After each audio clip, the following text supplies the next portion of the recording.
하나님께 받은 것을 나누는 삶. 감리교의 창시자 존 웨슬리가 처음 사역을 시작했을 때 받은 돈은 대략 30파운드 한화 45,000원 정도였습니다. 지금과는 물가가 달랐지만 당시에도 겨우 입에 풀칠이나 할 수 있는 돈이었습니다.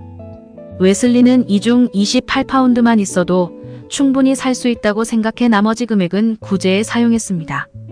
이후 헌금이 많아져 수입이 60파운드로 늘었지만 여전히 28파운드만 쓰고 나머지는 구제에 사용했습니다. 웨슬리의 수입은 다시 그 2배인 120파운드가 됐고 얼마 안 되어 다시 또 2배가 됐지만 그럼에도 여전히 28파운드만 사용하고 나머지는 구제에 사용했습니다. 웨슬리는 이후에도 얼마를 벌더라도 최소한의 생활비만 남기고는 전부 구제에 사용했습니다. 웨슬리는 자신의 이런 삶의 방식에 대해 다음과 같이 말했습니다. 하나님이 수입을 늘려주신 것은 생활의 수준을 높이라는 것이 아니라 나눔의 기준을 높이라고 주신 기회입니다. 하나님이 주신 큰 복은 다시 하나님께 드려야 합니다. 성경에는 믿음과 기도에 대한 구절이 1000절 정도 나오지만 물질과 돈에 대한 구절은 2000절이 넘습니다. 물질과 돈을 지혜롭게 사용하는 일이 믿음을 지키고 그리스도인으로 살아가는데 중요하기 때문입니다.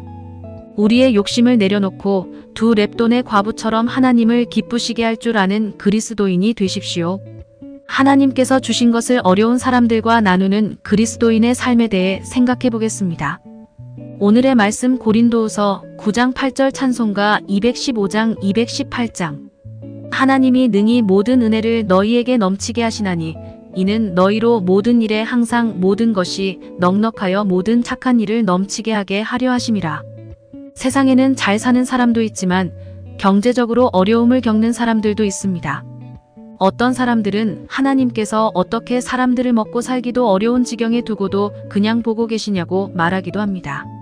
하지만 하나님께서는 세상에서 힘들고 어려운 사람들을 지나치지 않으십니다. 하나님께서는 세상의 어려운 사람들을 위해 우리를 준비하셨습니다. 우리가 하나님의 사랑을 세상에 나타내는 사람들이 되어야 하는 것입니다. 세상에서 어렵고 힘들어하는 사람들에게 하나님의 손이 늘 함께 하신다는 것을 온 세상이 알게 하는 것이 그리스도인입니다. 주님께 받은 것을 다른 사람들과 나누십시오.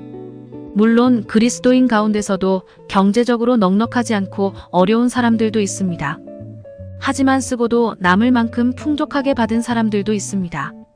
만약 많은 것을 가졌음에도 나누지 않는다면 이것은 하나님의 선하심을 가리는 행동입니다. 하나님께서 우리에게 많은 것을 주신 이유는 선한 삶을 살게 하신 것입니다. 사도 바울은 너희로 모든 일에 항상 모든 것이 넉넉하여 모든 착한 일을 넘치게 하게 하려 하심이라라고 가르칩니다.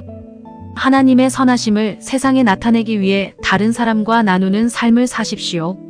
하나님께서 우리에게 많은 것을 주신 이유는 우리만 풍요롭게 살도록 하신 것이 아닙니다.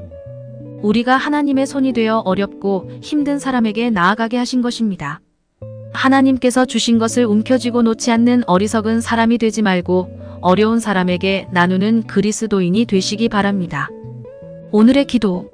주님, 우리에게 주신 것을 가지고 어려운 사람들에게 나아가게 하옵소서. 우리가 하나님의 손이 되어 하나님의 선하심을 나타내게 하옵소서. 예수님의 이름으로 기도합니다. 아멘.